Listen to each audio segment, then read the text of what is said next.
Hi, I'm Sam and this is John, and we're going to be showing you how to perform some lower body exercises using the 66-foot wobble board. First exercise we're going to do is going to be basic forward and backward tilts. We're going to have 2 feet on the wobble board, and John's just going to step on for us now. Like all these exercises, we're looking at working the stabilization muscles in and around our ankle, our knee and our hip, as well as our core and our lower back.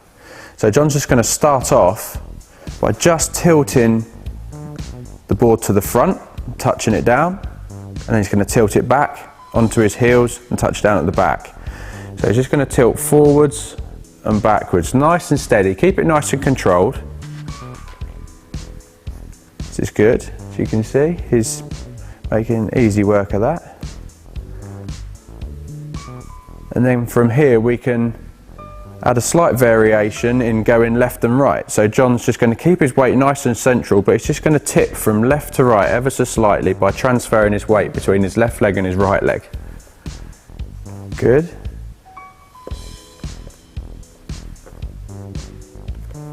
As you can see, he's making fairly light work of that too.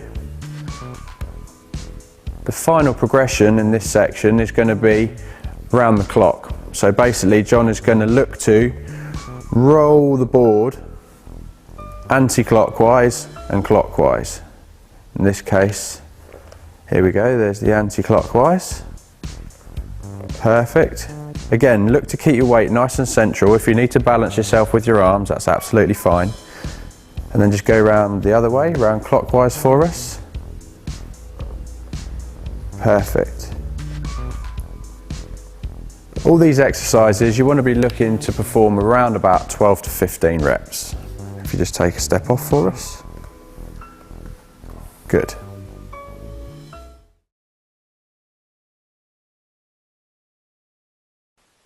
Hi, I'm Amanda with amandascorner.com. Thanks so much for joining me today. I am a certified Pilates instructor, a Pilates studio owner, but I'm also a licensed physical therapist. So in my Pilates practice, I use my physical therapy background and knowledge to help design programs for individual clients, whether they're looking just to improve fitness or whether they've got an injury or they've had surgery and they've got something in particular that they really need to work on. So I have been using that knowledge and my practice on myself lately because I suffered a stress fracture in my right foot along the 5th metatarsal, so down this bone on the pinky toe side of my foot last fall, running. So I was going to share with you today a few things that I've been doing in my studio for myself. These are things that I also use for other clients as well when they need to work on ankle stabilization. So we'll be using a wobble board and also a Pilates foot corrector. So I'm going to take you through just a few basic things that are really, really helpful if you've had a stress fracture like me, if you've had an ankle sprain, if you're a chronic ankle sprainer, or you just want to build some stability around the ankle. These are great things to do, as well as improve proprioception and kinesthetic awareness. So let's get started. Okay, so here I am starting with my wobble board. If you're not familiar with a wobble board, it just has a little bit of a rounded disc, so it is an unstable surface on the bottom, and it's just a nice big flat surface on top, and mine has some traction on it. It's got some little bumps and grooves to help you stay put. However, if you have one of these and you're on kind of a slippery surface, I would recommend putting down a sticky mat. Okay. What I want you to do is to pretend like you're stepping onto the face of a clock. So you're going to come right into the center of the clock and you're going to do this in parallel, true parallel, so that the center of the foot here, your 2nd and 3rd metatarsals are going north and south. And then you want to lift up the other leg so that you're balanced. And if you're just beginning out with this, or especially if you've been injured, I would recommend holding on.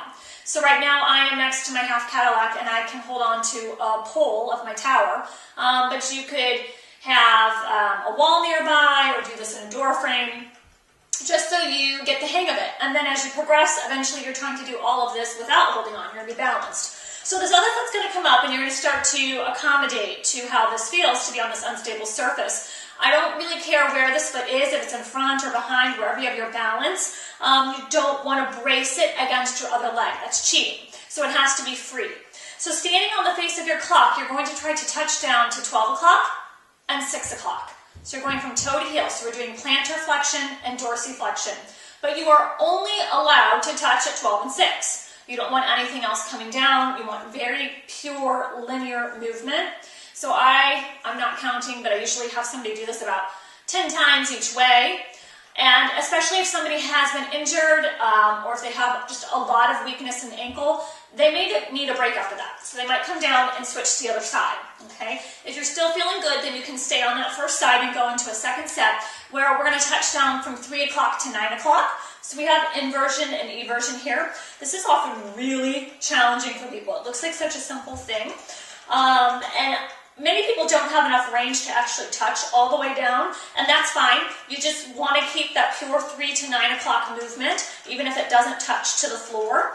You want to take care, and I have this zoomed in right now, but sometimes there's too much hip and pelvis action here. There's too much torso trying to force the foot over. We want this to come at the ankle. There'll be a little bit of movement through the body as you go back and forth, but you really want this to come down at the foot and down at the ankle. What I tend to see with people is it just is touching all kinds of areas on the clock, and you want to keep working at that to get to 3 to 9 o'clock. If you find that this is just far too challenging for somebody, there's a couple of options. You can either do this with 2 feet, and then you'll kind of have a bend to the knee as you go back and forth, so that's a good way, as well as to the 12 and 6 o'clock. Most people have a much easier time with this, but you can start with 2 feet, particularly if you're beginning to let go of your wall or your door frame and you're balancing. It's easier on both legs. So you can do this side to side with 2 feet. It's a little bit easier, a little bit less range. You can also do the seated. So you can sit down in a chair and then just work that foot so that you start to train those muscles and train that joint how to move in this fashion. So that's really helpful as well. So in beginning, I like to do 12 to 6 o'clock, 3 to 9 o'clock, and then I like to have the person come back on in parallel, and you're just going to simply find a balance and hold it for as long as you can.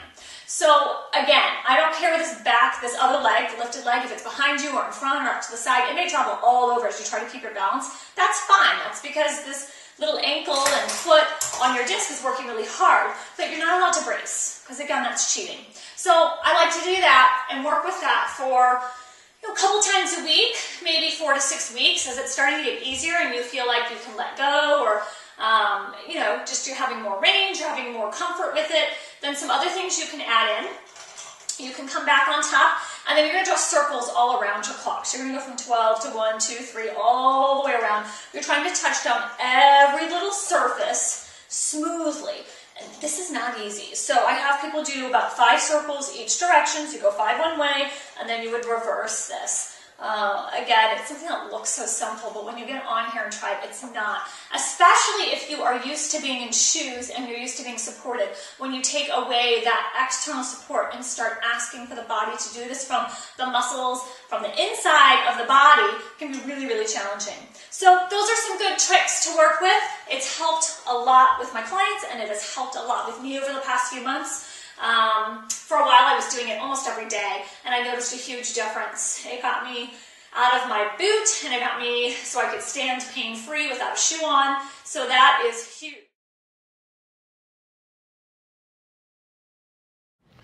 So what we would like to do now is talk to you a little bit about some balance and coordination exercises using the wobble board.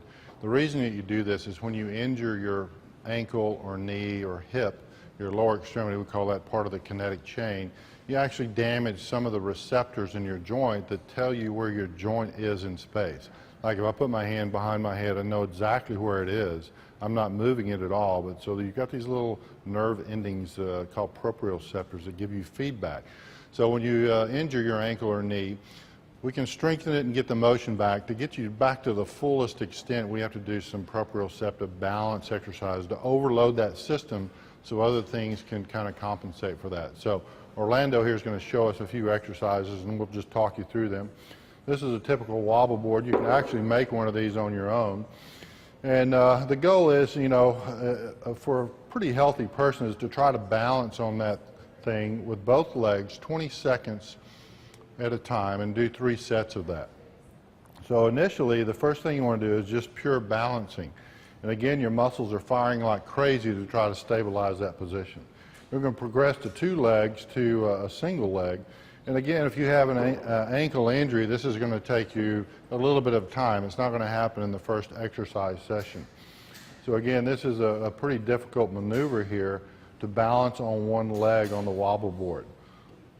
Okay, and you can use the opposite extremity to kind of control your balance. Then you can also do a squatting activity. So Orlando, let's show that. This is a really good exercise to do if you're trying to combine balance and strengthening. A lot of people want to do something else besides just squat. So nowadays, we're doing a lot of balance and coordination in combination with strengthening. Face the other way and do the same thing.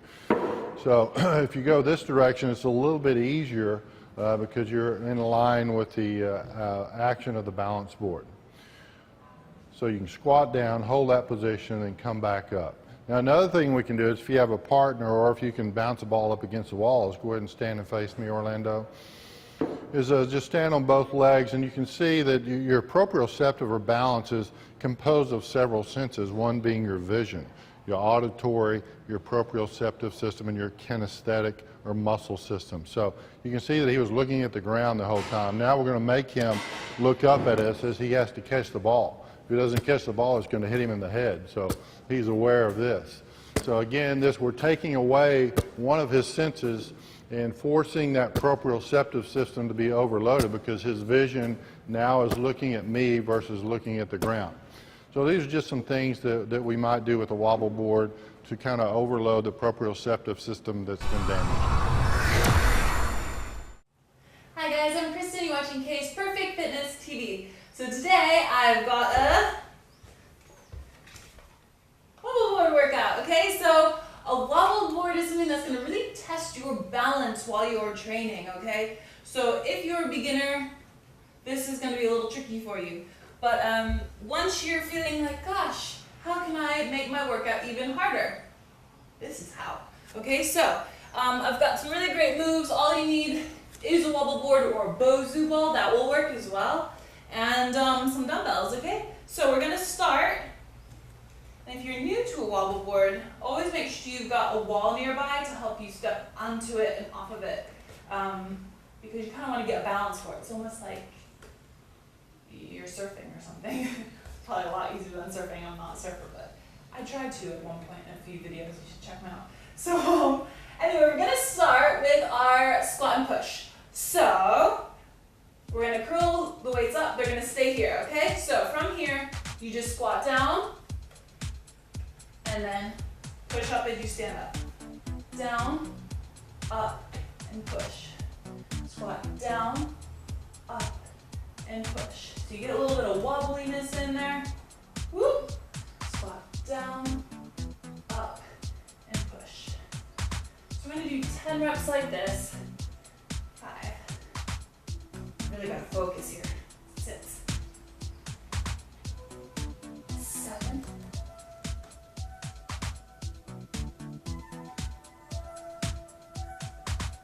8. 9. One more. Really good core training here. And 10, okay? So then I'm gonna just pop my weights down and I'm gonna do a calf raise, okay? So I'm gonna step one foot into the middle of the wobble board. And then what I'm gonna do is bring my other foot up. I'm gonna just lift up into a calf raise here. So lift up and down. Lift up and down. 3, 4, 5, 6, 7. This is actually really tough. 8.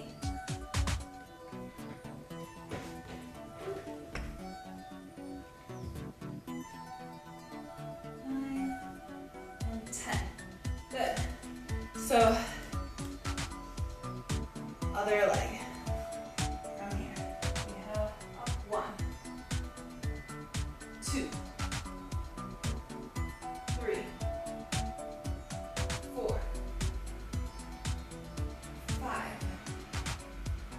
6,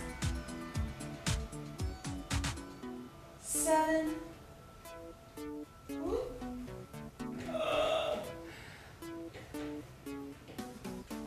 8, 9, last one, really struggling here, and 10. Okay, good. Shake it out. Ooh, that really burns your calf muscles. And if you have a Bosu ball, that will actually give you a little bit of grace because you have a little bit of air in there. So that will help you. This is absolutely, you just need to do a nice like snatch up. That's kind of the best way of thinking on how to do that. So from here, it's like a releve in ballet. Lift up and down. It's like it's just gonna be one big movement, yeah? So you use those glutes and calves. Next exercise is, okay, single leg balance and bicep curl. So, foot nice and flat on the wobble board, find your balance and curl. 1, 2, 3, 4, 5, 6, 7, 8, 9, and 10. Good. Change legs. Find your balance. And we have 1, 2, 3, 4, 5, 6,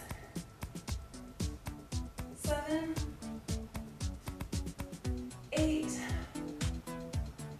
9, last one, 10. Woo! Okay. So, now we get to come down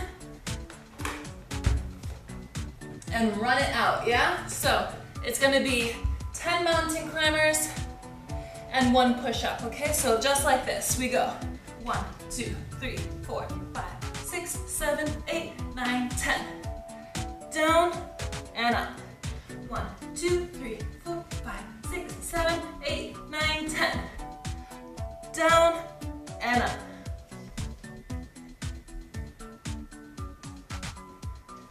Good. Down and up. We're doing 5 reps. Down and up. 1 more.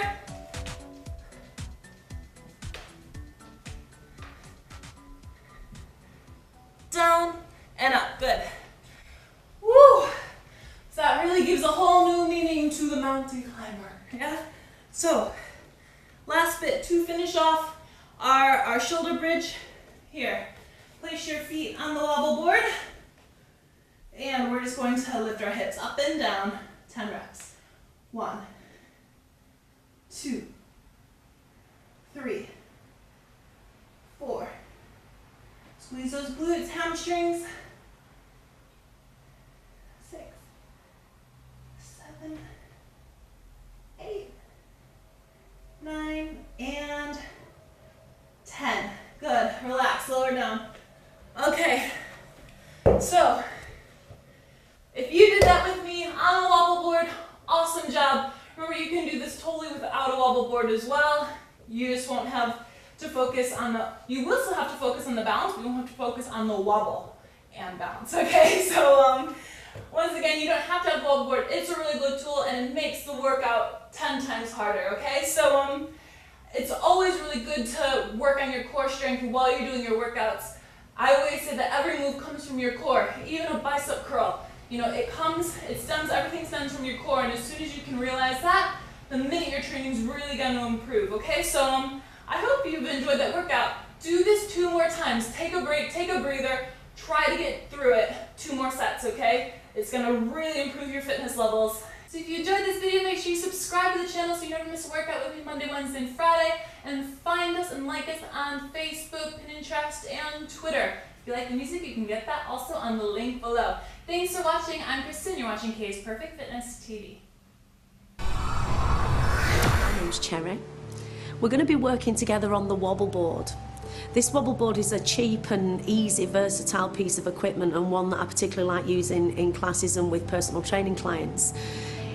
It looks difficult and you do need to master it. At the back of this DVD you'll find an address where you can get the wobble board from. This is quite an easy wobble board and we can use this it's a very versatile piece of equipment. You may have more complicated wobble boards that demand more skill and therefore maybe not appropriate to do some of the exercises on. Please don't start to think about using the wobble board until you feel comfortable with doing standing stability exercises. And perhaps for the first few times of using this workout, be near a wall or a windowsill or the back of a chair so you have something just to help you balance over the first few sessions till you become really competent at it. What's the benefit of using the wobble board? Well, apart from the fact that it's a bit of fun, it really helps in terms of proprioception, it helps in terms of balance, it helps to re-educate which muscles should be doing what and when. But particularly we'll be working on our core, and that's the deep abdominals, the deep back muscles. But we'll be particularly working around things like the pelvic stabilizing muscles, even muscles that stabilize around the ankles and the knees. Doing something as simple as looking in a different direction can make you have to think more about your balance on the wobble board. So when we're doing activities like moving the arms, the whole thing becomes a lot more complicated. You have to use your brain as well as your body. The workout that we're going to do, we're going to look at a variety of different positions, but a largest percentage of it is going to be in standing. So not only are we going to work on our balance and our skill, but it's also fantastic for really toning up the legs and the core muscles.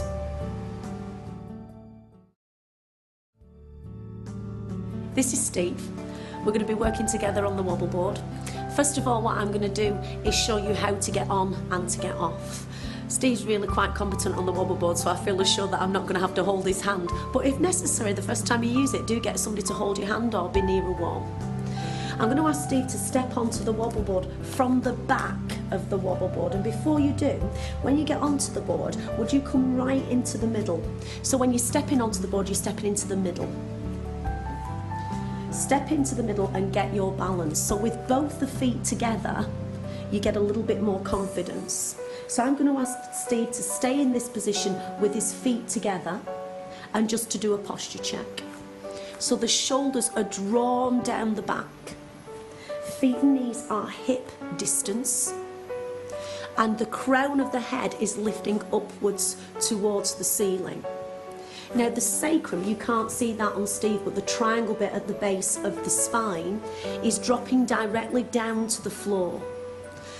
Little fingers, as we've said earlier, just in line with the crease of the trousers. Now just being on the wobble board, and correct me if I'm wrong Steve, is making you work here anyway. So without him even thinking about it, he's having to work his core muscles. We won't be able to see it, but Steve will be actually doing a little bit of movement underneath his feet, so the stability muscles around the ankles and the knees and the pelvis are having to do some work. I'm going to ask Steve to take his time and to just adjust the feet to hip distance. So the legs are going to come a little wider and just at hip distance, as if you were standing naturally. So your core muscles, I'm going to ask Steve to relax his abdominals, and then just to get a sensation as if he's drawing the hip bones closer together. Now Steve's absolutely perfect at that. It might be that you don't find that quite as easy to do. Let's try a different method. So Steve, if you would relax the abdominals again. Now feel as if you draw the belly button towards the spine just a wee bit. We'd like to say about 20-30%, but just think of drawing it in a little bit. Okay, now can you hold that? So could you hold that position for the next 5 minutes? If so, you've probably got just that small percentage contraction. If you feel like you're going to pop in 10 minutes, then you're probably working too hard. Now activating these muscles mean that deep muscles through the back are actually going to start to kick in and work as well. Okay, let's start the session. I'm going to ask Steve to just move forwards and backwards. So as he's moving forwards and backwards, I'm doing exactly the same action. So if you don't feel competent doing this on the wobble board, then by all means do it on the floor.